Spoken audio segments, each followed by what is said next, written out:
আজকে আমরা দেখব কিভাবে বাটন হোল মেশিংয়ের ববিন সিজার সেট করতে হয় এবং এটা পুরোটাই দেখাবো। তো প্রথমে আমরা ফিক্স নাইফটা লাগিয়ে নিব। ভিডিওটা সম্পূর্ণ নতুনদের জন্য, যারা জানেন তারা তো জানেন, আর যারা বিগিনার আছেন, নতুন আছেন, যে পুরোটা হয়তো কখনো খোলা হয়নি বা কিভাবে খুললে সেটিং করবেন। তো প্রতিটা পার্ট দেখতেছেন, প্লেটে কিছুই নেই, এবং আমি এটা পুরোটা লাগিয়ে আপনাদেরকে দেখাবো যে ববিন সিজারটা কীভাবে সেটিং করতে হয় এবং কীভাবে এটা পারফেক্ট সেটিং হয়, যে একবারেই আমাদের জিনিসটা সেটিং হয়ে যাবে। তো সবাই যেন বুঝতে পারে, যারা ভিডিওটা দেখবেন, যারা জানেন না তাদের জন্য ভিডিওটা আমি একটু আস্তে ধীরে লাগিয়ে ভিডিও করলাম যাতে বুঝতে পারেন। তো আমাদের ফিক্স নাইফ লাগানো শেষ, এখন আমরা মুভিং নাইফটা লাগিয়ে নিব। গ্রুপও বসিয়ে উপরে ওয়াশার সহ স্ক্রু লাগিয়ে দিব।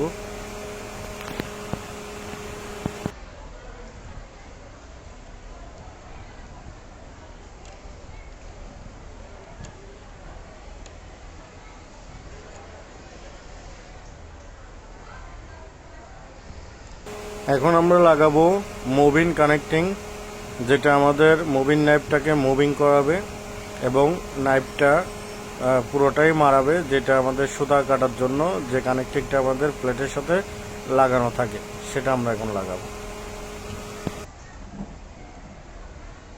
প্রথমে আমরা কানেক্টিংটা গ্রুপ বুশের মধ্যে বসিয়ে নিব, এরপর ওয়াশার সহ স্ক্রু লাগিয়ে দিব, এরপর মুভিং নাইফের বুশটা এই গ্রুপটার মধ্যে বসবে, যেটা আমাদের মুভিং নাইফটাকে মুভিং করাবে।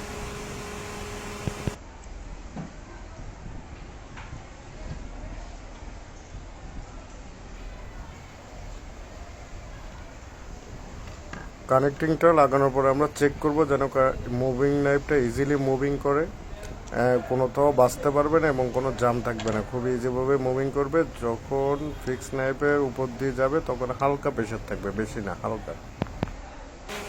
তো আমাদের এখানে পুরাতন যে ওয়েফারটা আছে ববিন সিজারের, যেটাকে আমরা ওয়েফার বলি, যে নাইফ মারার সময় সুতাটাকে লম্বা করে দেয় যাতে কাটার পরে ববিনের সুতাটা বড় থাকে, যেন বেরিয়ে না যায়। তো আমরা সেটা পাল্টিয়ে দিব, তা একটা নতুন লাগাবো। এটা হচ্ছে জ্যাক বাটন হোল। এখানে নতুন আমরা মার্কেটের মধ্যে যে ওয়েফারগুলো পাই সেটা একটু বড় হয়, তো এই বড়টা এখানে মিলবে না, এখানে মারতে গেলে এখানে বাদি যাবে। তো যখন বাদি যাবে তখন এটা আবার কি ভাঙে যাবে। তো আমরা এটাকে কি করব, এখান থেকে গ্রাইন্ডিং করে এতটুকু কেটে ফেলে দেবো, ফেলে নতুন করে সেটিং করব।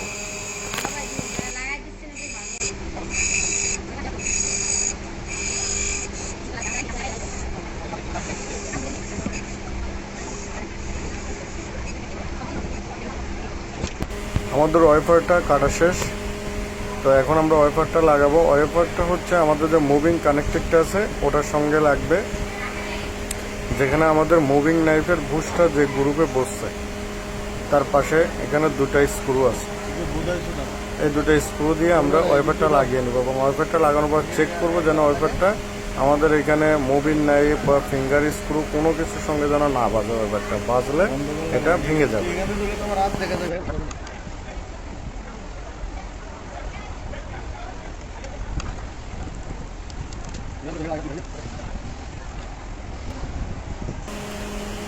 তো আমাদের নিচের প্লেটের সঙ্গে সিজারটা সেটিং করা কমপ্লিট। এখন আমরা নিডল প্লেটটা লাগিয়ে নিব।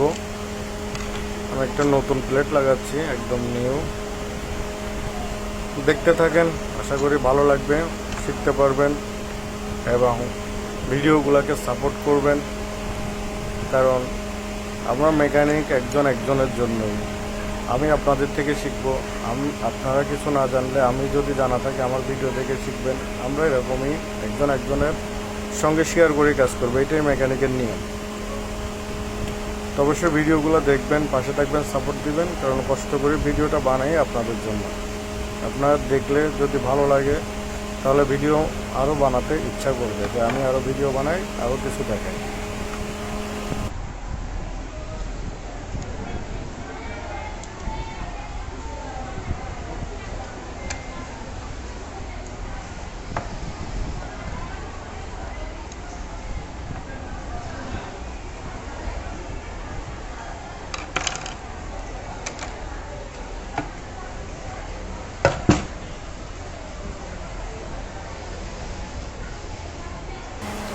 তো আমি এখন প্লেটটা বসিয়ে নিব।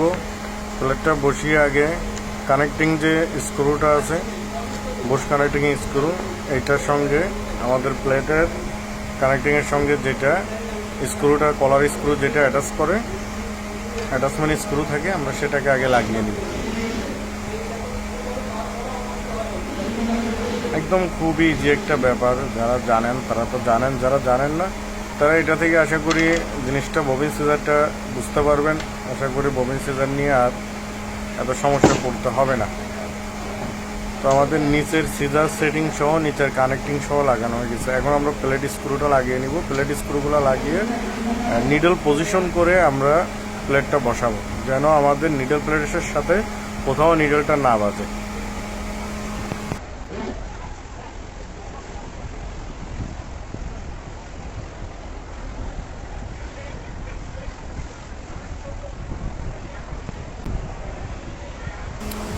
তো দুনো দিকে সমান থাকবে নিডল প্লেটের মাঝে নিডলটা, যেন সামনে পিছে কোনো দিকের সঙ্গে না বাজে।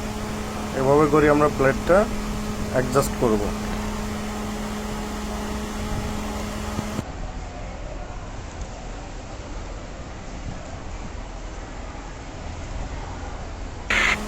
তো আমরা এখন নিডল যে ছেদাটা দিয়ে পড়ে প্লেটের যে নিডল ছেদা আছে, সেটা দিয়ে আমরা নিডলটা ডাউন করব। ডাউন করে দেখব যে নিডলের ছেদার কোন পজিশন দিয়ে পড়তেছে এবং সেটা ঠিক আছে কিনা। ইভেন আরেকটু বলি, ফিক্স নাইফটা আমাদের নিডল যে ছেদা দিয়ে পড়তেছে তার থেকে 1.5 মিলির মতো আমরা গ্যাপ রাখবো আর কি। ছেদা থেকে 1.5 মিলির মতো গ্যাপ রাখবো। আবার ফিক্স নাইফটা একদম বেশি সামনে দিয়ে যাবো না, যেটা নিডলের সঙ্গে বেঁধে যায়।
যদি এটা বার টাইমিং, হুক টাইমিং এর ভিডিও আমি করছি না, তারপরেও একটু বলে দিই বোঝার ক্ষেত্রে, যেহেতু আমি নতুন একটা হুক লাগাচ্ছি।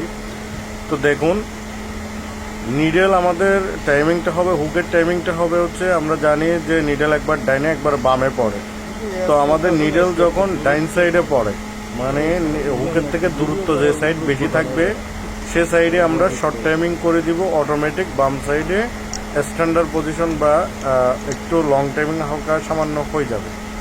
লং টাইমিং এটাকে বলা হবে না, এটা শর্ট টাইমিংয়ের মধ্যে পড়ে।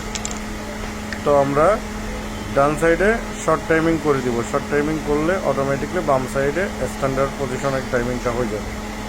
তা এখন আমরা ফিঙ্গার লাগাবো। ফিঙ্গার কীভাবে সেটিং করতে হয় সেটাও একটু বলে দিচ্ছি আমি। আমরা ফিঙ্গারটা সেটিং করব যে বাডিটা আছে, বাডিটা যেন ইজিলিভাবে মুভ করতে পারে, মানে কোনো সাইডে যেন মানে বাটির জাম না বাজে বা যেন টাইটনেস না থাকে বাটিতে, একদম বাটিটা ইজিলি ডাইনে বামে মুভমেন্ট করতে পারে। আমরা সেভাবে করে ফিঙ্গারটা সেটিং করব। এবং আমরা যে সুতার কাজ করব সেটা মোটা সুতা হোক এবং চিকন সুতা হোক, সুতাটা যেন ফিঙ্গার এবং বাটির মাঝ দিয়ে যেন ইজিলি উপরে উঠে আসতে পারে, কোনো জায়গার মধ্যে যেন না বাজে। আমরা ফিঙ্গারটা এইভাবে করে সেটিং করব। আশা করছি বুঝতে পারছেন সবাই এবং বুঝবেন।